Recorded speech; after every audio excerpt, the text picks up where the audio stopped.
Honorable Secretary for Civil Aviation Wallamji, Chairman of ISRO Dr. Somnathji, International Director DGAI, French Ministry of Defense, General Diazji, Ambassador of France His Excellency Matauji, Additional Director General Acquisition Technical from the Army Abedalji, Major Abedalji, Chairman GIFAS, Foriji, CEO GIFAS, Marisoji, and our esteemed guests, CEOs, Vice Presidents from the French companies, and all the esteemed guests that are participating in this India-France seminar. Once again, a warm welcome to each and every one of you, and all the people who are here from France, welcome to India.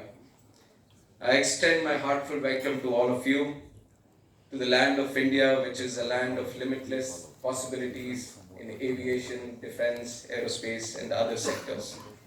And I'm very honored to be in the presence of all the esteemed guests here, and especially the people who are sitting on the dais. And in this moment, I would like to commend ISRO for its extraordinary achievements, particularly with the recent success of Chandrayaan-3 mission and the Aditya L1 solar mission. ISRO, under the leadership of Somnathji, has not only cemented India's place in space exploration community, but also demonstrated the country's prowess in cutting-edge technology, positioning India as a global leader in space innovation. And its accomplishments continue to inspire and open new avenues for international collaboration. I must also congratulate FICCI and the French Aerospace Industries Association, GIFAS, for hosting this significant trade and industrial mission. Your efforts play a crucial role in strengthening the partnership between our aerospace industries, defense, civil aviation, and many other sectors. And the signing of the MOU today marks a pivotal point in our collaboration, opening new doors for innovation, investment, and mutual growth. Together, we are building a strong foundation for the future of aerospace and aviation between India and France. This occasion also underscores the robust and ever-growing relationship between India and France.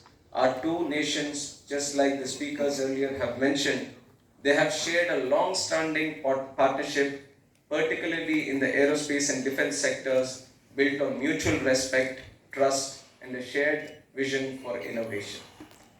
And I am very happy to see that the collaboration has not been very recent, but has deepening ties for over 6 to 7 decades. And a lot of progress we have achieved over many years. And I can see that France, with the kind of expertise it has in the sectors that we are talking about, and India on the other side having the numbers to support the market, I think France brings in the quality and India has the quantity, and this is one of the powerful combinations ever that can be seen in the country.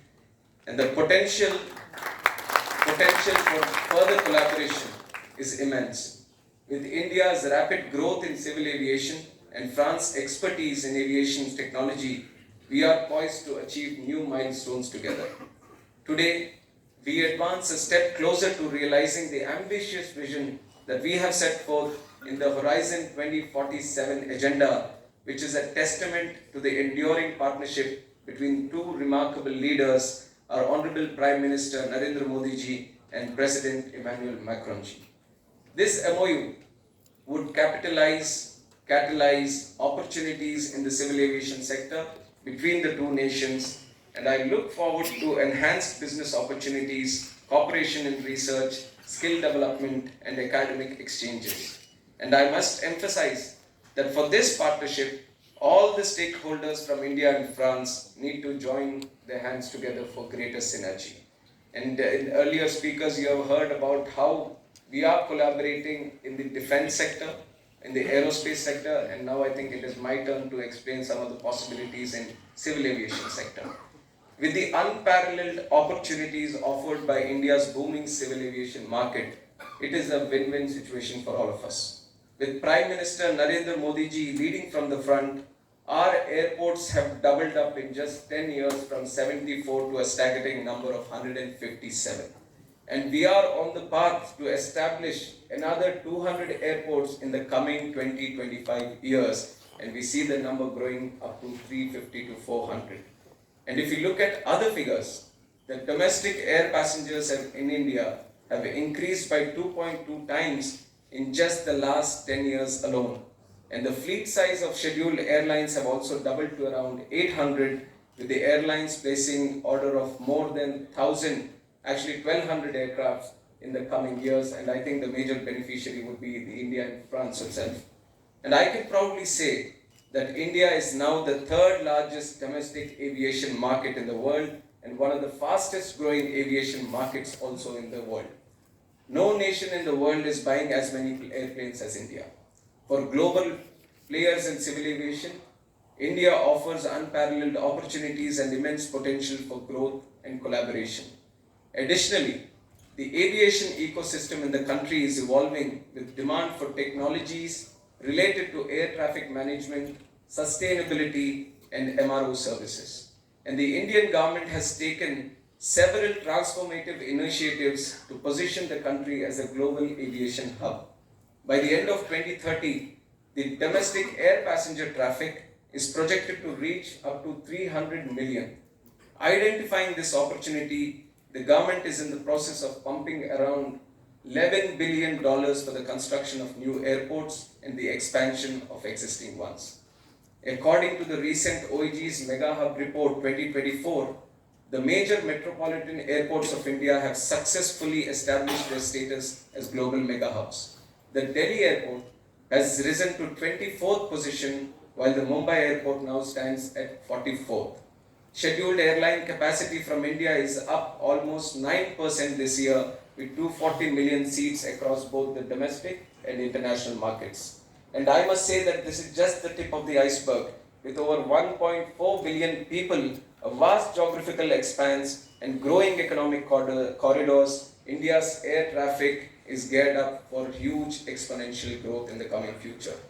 And when it comes to policy and reforms, to support this growth, the Indian government has taken significant strides in implementing policy reforms designated to cultivate a business-friendly environment in the aviation industry.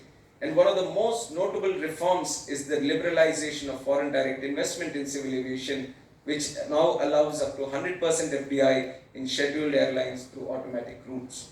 Furthermore, I am also pleased to share that the lower house of Parliament, Lok Sabha, has recently passed a new bill to replace the Aircraft Act of 1934, and this landmark legislation includes enabling provisions to incorporate design, maintenance and manufacturing aspects of aircraft in India, aligning with the government's initiative of Atmanirbhar Bharat and Make in India. We are diligently steering the aviation landscape towards greater heights with a particular focus on the development of maintenance, repair and overall facilities. To strengthen the MRO landscape, the government has implemented a uniform goods and services tax rate of up to 5% on aircraft components. This simplification is set to stimulate growth in the MRO sector and save the airline industry approximately 1,000 to 1,200 Indian crore rupees annually, with the potential to double it by 2030. Additionally, the extension of export period for goods imported for repairs was extended from 6 months to 1 year, which enhances the competitiveness of Indian MROs. Also, the time limit for re-import of goods for repairs under warranty has been extended from 3 to 5 years. These measures, along with the facilitation of 100% FDI, demonstrate our unwavering commitment to build India as a MRO hub. With continuous collaboration with global original equipment manufacturers, the OEMs, and the establishment of more MRO facilities, it is going to be a strategic push to make India a preferred destination for MRO services in the coming years. And with such strategic policy initiatives, robust infrastructure development, and innovative solutions, we are reshaping the landscape of air connectivity, and at the heart of this evolution is the regional connectivity scheme, UDAN, which our Honorable Prime Minister Narendra Modi ji has envisioned to connect the whole Indian interland areas into the mainstream aviation sector. By successfully connecting smaller towns and previously unserved regions to major cities, UDAN scheme has opened pathways to international destinations and fueled both domestic and global demand for air travel. This initiative has been instrumental in increasing operational routes under UDAN from just 48 in 2017-18 to an impressive 538 today, facilitating over 2.8 lakh flights. Moreover, the expansion of airport infrastructure is progressing at an unprecedented scale, from greenfield airports in unserved pockets to major modernization projects in our existing metro hubs. We are on track to have our 200 operational airports by 2025. The UDAN scheme has not only transformed domestic air travel but also has supported the growth of MRO sector, reflecting our commitment to make air travel more affordable, comfortable and convenient for all the citizens of the country. Our vision of ease of flying drives us to ensure that affordable air travel is accessible even in the remotest parts of the country. And we are integrating helicopters, seaplanes, and wide body aircrafts under this scheme, envisioning a future where every Indian can enjoy the joy of flying regardless of their geographical location. Under the visionary leadership of our Honorable Prime Minister Narendra Modi ji, India's aviation sector has gone a remarkable transformation by democratizing air travel. And as we come together today, I also want to emphasize that the Indo-French 2047 roadmap is fundamentally rooted in the concept of a partnership for the planet. And I'm proud to share that India has made remarkable strides in this direction. Over the past decade, we have transformed 73 of our 157 airports to operate entirely on green energy, positioning India as a frontrunner in the global race towards carbon neutrality. In a world where aviation contributes nearly 2% of global carbon emissions, it is imperative that we all lead by example.